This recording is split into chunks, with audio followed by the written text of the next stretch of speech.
Assalamualaikum warahmatullahi wabarakatuh. Ahmaduhu ablahu hamdu wazkahu ashmalahu wa anmahu wa ashhadu an la ilaha illallahul barul karimur raufur rahim wa asyhadu anna sayyidana Muhammadan abduhu wa rasuluhu al-hadi ila siratim mustaqim. Puja dan puji syukur kehadirat Allah yang Maha Ghafur, yang mana telah memberikan kita nikmat umur sehingga kita diberi kesempatan untuk berkumpul di bulan Ramadan tahun ini.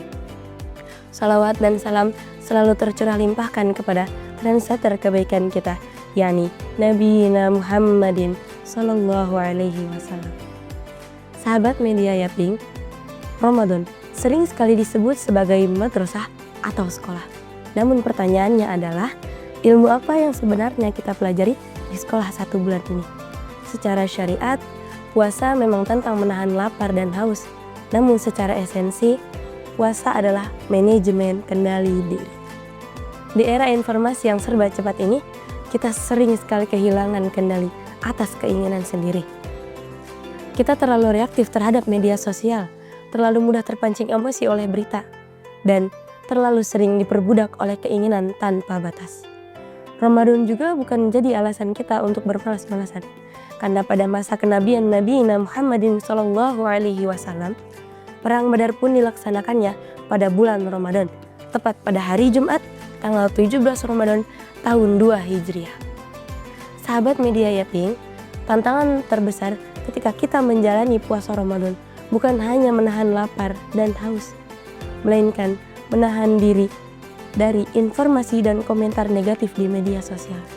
Sayang sekali bukan, jika mulut dan perut kita berpuasa, tetapi jari jemari kita terus berpesta, merangkai komentar-komentar julid, atau bahkan menyebarluaskan berita yang tidak jelas kebenarannya.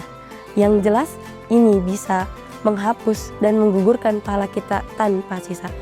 Rasulullah SAW pun mengingatkan kita dalam hadis yang berartikan, banyak orang yang berpuasa tetapi tidak mendapatkan apa-apa selain lapar dan haus. Hadis riwayat Ibnu Majah nomor 1690 serta Imam Ahmad dan musnadnya yang tercatat pada jilid kedua, halaman 373, lalu disahihkan oleh Syekh Al-Albani. Maka dari itu, agar puasa kita tidak hanya dijalankan begitu-begitu saja, mari kita tingkatkan kualitasnya.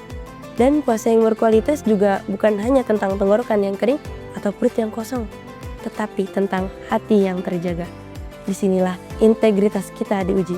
Kejujuran kita saat sendiri adalah bukti bahwa kita sadar akan pengawasan Allah, yaitu muraqabah. Inilah tingkat kedewasaan yang harus kita capai. Marilah kita jadikan Ramadan tahun ini sebagai titik balik untuk menunjukkan bahwa kualitas diri kita bisa menjadi yang lebih baik. Jangan sampai bulan suci ini terlewatkan tanpa adanya perubahan dalam diri kita. Mungkin hanya ini yang dapat saya sampaikan. Saya Aira Sabil Alam pamit undur diri. No one is perfect, la ahad an yatasima bil kamal. Selamat menunaikan ibadah puasa dan menanti hari raya. Wassalamualaikum warahmatullahi wabarakatuh.